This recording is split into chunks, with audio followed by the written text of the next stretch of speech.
So how many columns are found? Name, date modified, type and size. 4 columns are found here itself. List view has 4 columns. Names are name, date modified, type and size. இதுல date modify ல எனக்கு up arrow இருக்கு. அப்படின்னா என்ன அர்த்தம்னா date modify list records in ascending order. Date modify list records in ascending order. இந்த ரோவை எந்த ஆர்டர்ல டிஸ்ப்ளே பண்ண போகுது? ascending orderல. சரி சார், again இங்க பிரஸ் பண்ணுங்க. So down arrow appear in date modify column. Date modify என்ற ஒரு காலத்துல என்ன arrow தோன்றுது?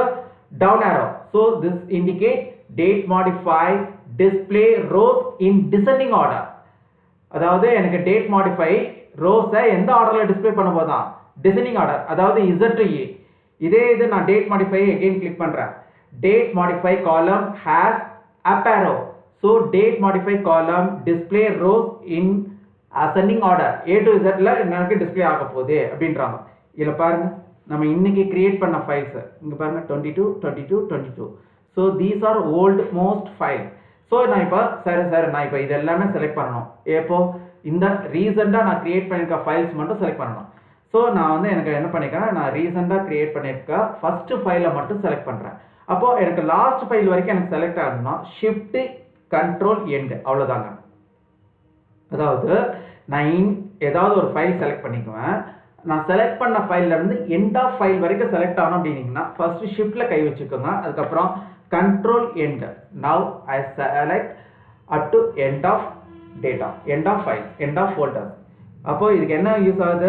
First I want select that file. First I want select starting file as well as press shift key.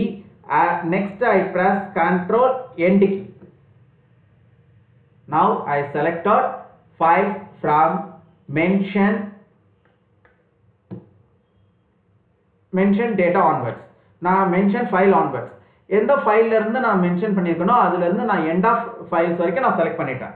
சரி, press select பண்ணிட்டு here I press control x key for cut that files.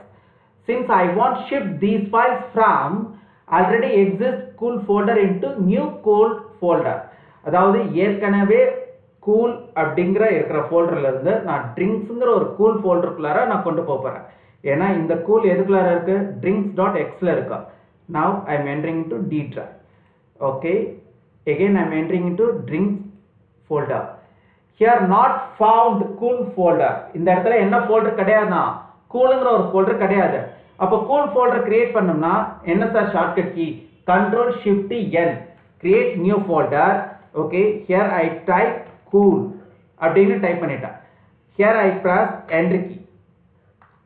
Okay, now again press enter key for entering into that folder. அந்த ஃபோல்டருக்குள்ள enter ஆகிறதுக்கு நான் again enter key press பண்ணேன். Here I press control V. Now I paste today created files under on cool folder. That cool folder found under on drinks folder. That drinks folder found under on D drive.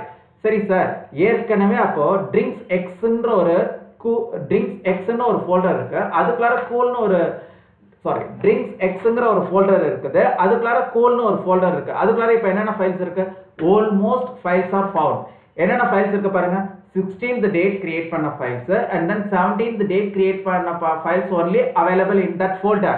But today created files are found under on drinks cool folder.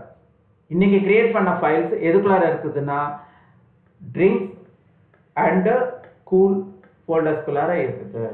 சரி, ஏற்கனவே create பண்ண files எல்லாம் எங்க இருக்குது? drinks x cool ஃபோல்டருக்குள்ளார இருக்குது.